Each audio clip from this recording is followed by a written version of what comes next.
On va parler du président américain, mais pour un tout autre sujet. Et si il avait raison, lundi, on s'est parfois moqué de lui quand il était dans son bureau à la Maison-Blanche avec le secrétaire général de l'OTAN. Pas moi, dit Magali, mais on va écouter le président. Il est question de patriotes. Je pense que quelques pays qui ont des patriotes vont les envoyer en Ukraine et nous les remplacerons. Mark se chargera de la coordination avec l'OTAN, mais ils vont commencer à arriver très bientôt. Nous avons un pays qui a 17 patriotes prêts à être expédiés. Nous n'en aurons pas besoin, nous allons donc trouver un accord pour que les 17 patriotes partent. Et non Magali, je persiste, je signe, vous aviez raison, parce que on sait... C'est bien de le reconnaître. Oui, dit j'apprécie. À ce moment-là, lundi, et vous avez raison, mais où va-t-il trouver 17 patriotes ? Quel pays possède 17 patriotes ? Eh bien, hier, la Suisse, le ministère suisse de la Défense nous livre cette information. Les États-Unis ont prévenu Genève mercredi. Ils retardent leur livraison de systèmes patriotes qui était prévu pour 2026-2028. Motif, un besoin urgent de réapprovisionner en armement les pays qui fournissent des armes à l'Ukraine. Et selon Défense Express, le contrat comprend, tenez-vous bien, 17 lanceurs, 70 missiles, 5 radars, 6 systèmes d'acquisition de données, 5 postes de commandement.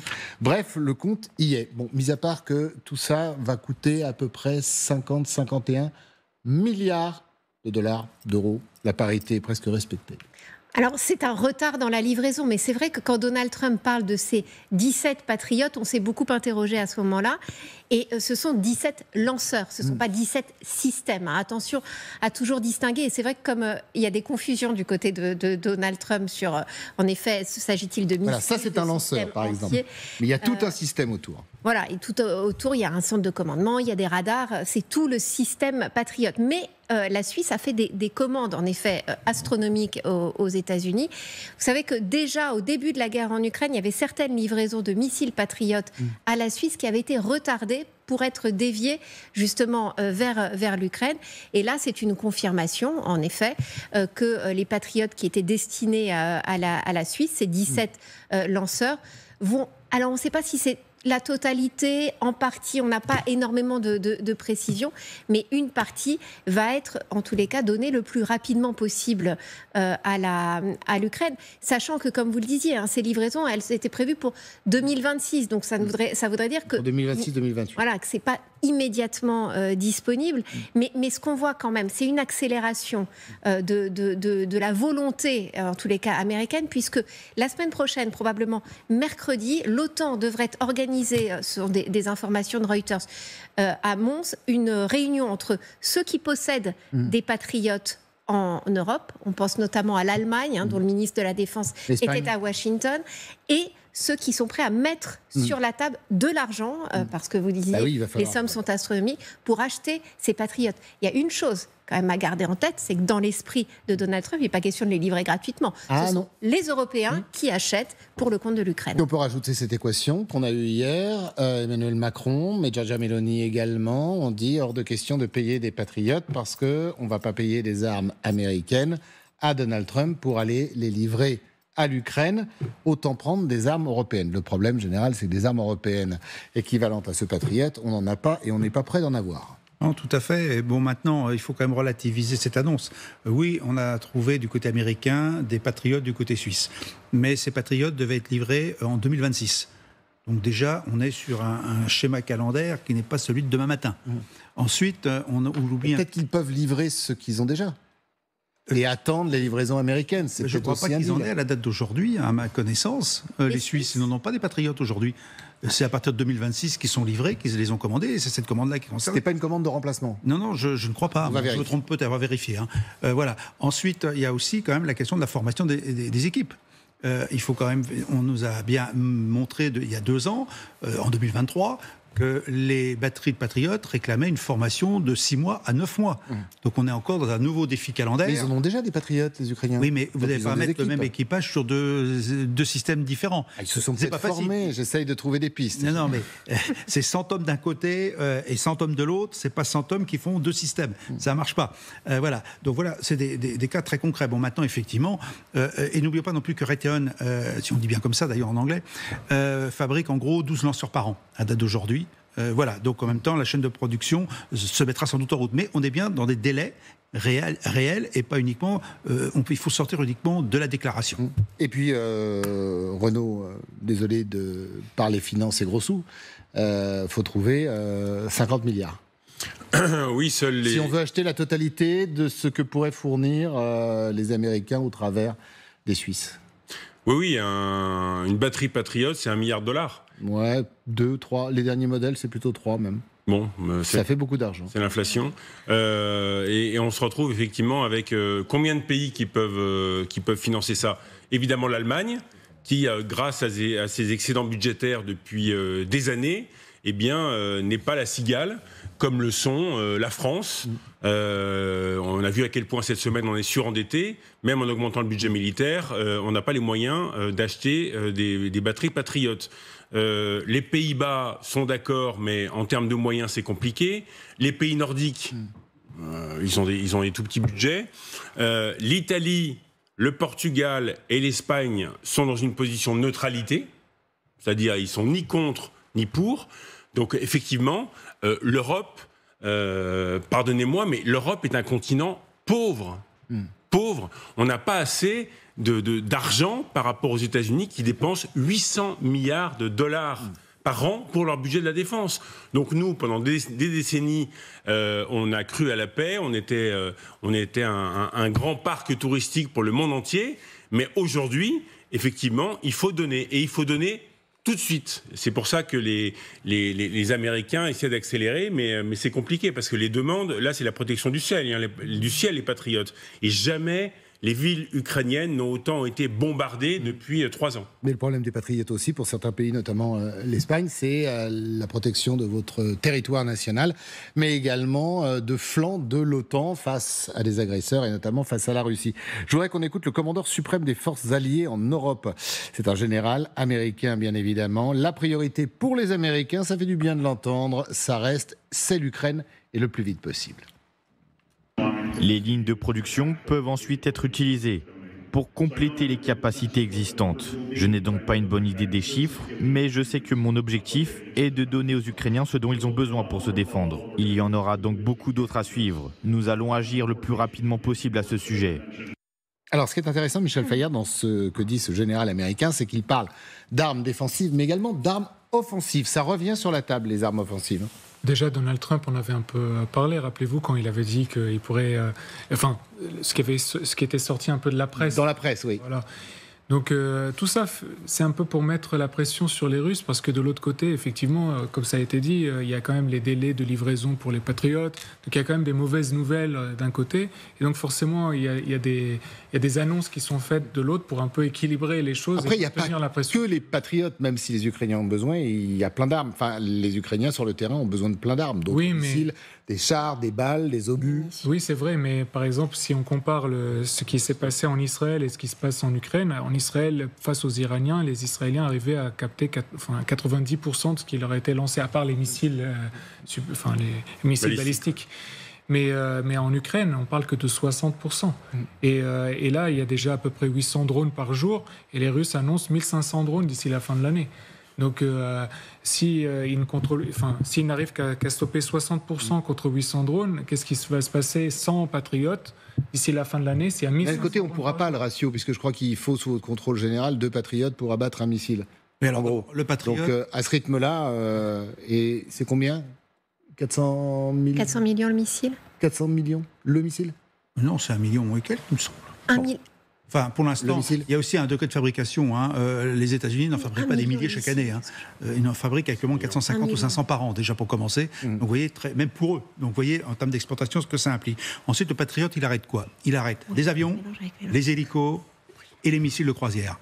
Tout le reste, tous les drones et autres, je dirais, engins de mort doivent être détruits par d'autres moyens, d'abord moins coûteux. D'abord, c'est ce que dit le général. Hein. Bon, on ne l'a pas entendu, mais c'est ce qu'il a dit, qu'en fait, il faut imaginer maintenant des armes qui sont beaucoup moins coûteuses par rapport à ce qu'elles vont détruire. Parce que ça, c'est un enjeu économique maintenant. Il y a un pacte, un deal oui. Qui a été passé entre les Ukrainiens et les Américains en ce qui concerne les drones. Oui, tout à fait. Mais on en reviendra aussi dans le principe de calendrier et de mise en route, ou de mise en œuvre, attention. Maintenant, il y a tout un schéma. Alors, vous parliez du matériel français. On a effectivement le système Mamba, dont nous, on n'a que 8 exemplaires, dont on a donné un, quand même, ne l'oublions pas. Je rappellerai toujours qu'on avait 12 de commandés sous la loi de programmation Hollande et que ça a été supprimé en cours de route. Il ne faut quand même pas l'oublier. Donc voilà, on donne... C'est l'édito du général Chevance. Oui, je ne peux pas m'en empêcher parce que tout ce dont on parle depuis 3 ans et demi, c'est l'état de nos déficiences et de nos choix parfois très idéologiques ou internes qui n'avaient rien à voir avec notre sécurité. Et c'est ce que disent d'ailleurs nos dirigeants actuels quand ils interpellent les Français pour leur dire qu'il faut de l'argent pour s'armer et se défendre. Tout à fait. Donc on est maintenant avec le système Mamba. Il y en a 1 à 2 qui sont livrés. Je crois qu'on a un deuxième qui devrait être livré, qui fait une distance moins grande. C'est-à-dire qu'au fur et à mesure, il y a question d'altitude, question de détection, et puis quelle est la cible qu'on va traiter. Aujourd'hui, le problème, c'est vraiment les drones, qui avec leur capacité de saturation, peuvent forcément être détruits aussi bien par le fusil de chasse que par la mitrailleuse, que par le canon de vin. Mais ça réclame d'autres moyens que le Patriote, qui est devenu finalement un problème beaucoup plus finalement économique et symbolique que réellement militaire dans la stratégie. Le retour des livraisons d'armes à l'Ukraine interpelle, vous allez l'entendre, du côté du Kremlin. On essaie de mettre la pression sur les pays qui potentiellement pourraient livrer ces armes, quelles que soient les armes. Écoutez la porte-parole du ministère des Affaires étrangères, Maria Zakharova, c'était hier. Les tout premiers missiles abattus par nos systèmes de défense aérienne nous permettront d'établir rapidement où et comment ils ont été produits et surtout de désigner avec précision leur pays d'origine. Nous avons déjà prévu des conséquences. La Russie se considère en droit d'utiliser ses armes contre les installations militaires des pays qui autorisent l'utilisation de leurs armes contre la Russie. En cas de nouvelle escalade du conflit, nous répondrons de manière décisive et en nature. C'est clair, Magali? Là aussi, c'est une façon d'essayer de ralentir cette aide à l'Ukraine, de faire pression sur les pays qui pourraient potentiellement fournir ces patriotes à l'Ukraine. Ce qui est intéressant, c'est quand même le profil de ce général américain que l'on entendait à l'instant, qui vient d'être nommé justement pour coordonner au sein de l'OTAN, et qui, lors de son audition au Sénat américain, c'était en juin dernier, avait fait des déclarations qui avaient été assez retentissantes parce qu'il avait dit l'Ukraine a les moyens de gagner. Lui a une famille qui est originaire de Biélorussie, qui a fui il y a plusieurs décennies, mais on sent que le discours était très libre, on s'en souvient. Ouais, très attaché aux demandes de l'Ukraine, à tel point que pendant l'audition, ça avait soulevé un certain nombre d'interrogations du côté des sénateurs américains. Et il avait été, Grinkiewicz, obligé de bien dire que sa mission, c'était bien celle que lui avait donnée Trump, c'est-à-dire forcer Poutine à venir à la table des négociations, mais qu'il était là pour présenter tout un panel de solutions à Donald Trump. Et donc, manifestement, ce qu'il plaide, c'est justement une aide assez rapide, en tous les cas, la volonté de communiquer autour de ça pour faire pression sur la Russie et envoyer ce message à Vladimir Poutine. Oh non. Oui, mais c'est comme c'est le notaire. Tant que c'est pas signé, moi, j'y crois pas. Différence de délai. 40% du budget russe, c'est l'économie de guerre. On voit à quel point on n'est plus en 2022 ou 2023. Ils produisent un nombre d'obus chaque mois considérable. En France ou dans d'autres industries européennes, il faut 3 ans pour construire une chaîne de fabrication d'obus. Deuxièmement, les entreprises de défense ne lancent des chaînes de production que si elles sont sûres d'avoir des contrats qui vont être payés et qui vont être à long terme. Parce qu'on ne lance pas une usine pour 1 an et demi, on lance une usine pour 10 ans. Donc il y a un manque de confiance encore des industriels de la défense dans la capacité des pays européens à maintenir leurs commandes. Donc la différence... On en est où? Pardon Renaud, je vous laisse terminer, mais ça me donne une idée. On en est où de notre usine de poudre? On s'est rendu compte qu'on ne fabriquait pas ou plus de poudre en France, comme on s'est rendu compte que nos chars étaient vieux et qu'on ne les fabriquait plus non plus. On a des nouvelles? Parce que c'est tout à fait dans ce que vous dites. C'est-à-dire on fait quoi, comment et quand? Michel Goyard raconte que, je parle sous votre contrôle, il y a il y a 20 ans, on avait combien 250 ou 300 Charles Leclerc Un peu plus de 200, entre 200 et 240, oui, tout à fait. Il en reste environ 160 opérationnels. Un certain nombre ont été cannibalisés pour s'occuper des autres. Par contre, on a une centaine dans la loi de programmation militaire qui sont rénovés, c'est-à-dire remis au goût du jour. Et ils ont défilé d'ailleurs au 14 juillet, ces chars-là. Mais effectivement... Mais l'armée française ne va pas les donner. Ah, elle ne donnera pas. Bon, non, voilà. Mais la question était sur les munitions. Donc, l'usine de Bergerac a été relancée. Oui. Mais n'oublions pas quand même, pourquoi on n'avait plus de poudre militaire, mais que de la poudre à des vocations civiles. C'est que la poudre militaire était considérée comme polluante. Et les règles de pollution ont fait qu'on n'a pas voulu le faire chez nous. Et il ne faut quand même pas l'oublier. Et du coup, on a même fait un joint venture, je crois, entre c'est Nexter, je crois, si je ne me trompe pas, et une entreprise australienne, pour faire venir les composantes qui allaient bien et la poudre pour nos obus venant d'Australie. Voilà, on en est aujourd'hui. Donc, c'est tous les choix passés dont je parlais tout à l'heure, dans mon édito, qui est effectivement... c'est le deuxième édito du jeu. Le deuxième édito, où tous ces mauvais choix, qu'on peut parfois comprendre dans un cas, je dirais, temporaire et politique, mais que dans le long terme, il y a des choix de long terme qui ne sont pas assumés par un certain nombre de nos politiques. On a 3 ans de retard. Et on le paye aujourd'hui. Voilà. Alors, 3 ans de retard. Il fallait faire ça en 2022. Même quand on assume, vous allez voir, c'est compliqué. On va écouter Frédéric Merz. On ne peut pas le suspecter d'être pro-russe et de ne pas vouloir s'engager auprès des Ukrainiens. Mais regardez, sur la livraison d'armes, et notamment des patriotes, il y a le vouloir et il y a le pouvoir. Je n'ai pas dit qu'une décision serait prise dans les prochaines heures. Les ministres de la Défense négocient actuellement les modalités de livraison rapide du nombre nécessaire de patriotes en Ukraine. Il faut également les transporter et les assembler. Ce n'est pas une question d'heures, mais de jours, voire de semaines. Mais les négociations sont très concrètes, même si nous n'avons pas encore de résultats. Cependant, la partie américaine est disposée à le faire. De temps en temps, ça serait bien d'avoir des caméras sur le plateau pendant que les sonores sont diffusés. Et j'ai eu un duo absolument magnifique. Non, mais c'est la réalité, ça rejoint ce que vous disiez, Charles. Oui, après, effectivement, loin de moi l'idée de dire il n'y a qu'un faucon, parce que sur Non, mais il y a des réalités, vous avez raison. Voilà, mais sur un plateau, effectivement, c'est compliqué. Mais ça, c'est le manque de piliers européens de la défense. À 27, on doit discuter. Alors, les pays des volontaires, Allemagne, Grande-Bretagne, France et... il y en manque un quatrième, je crois, et Pologne, sont dans une course de vitesse, mais il y a des négociations, tout ça et là, vous vous rendez compte, on parle de des semaines.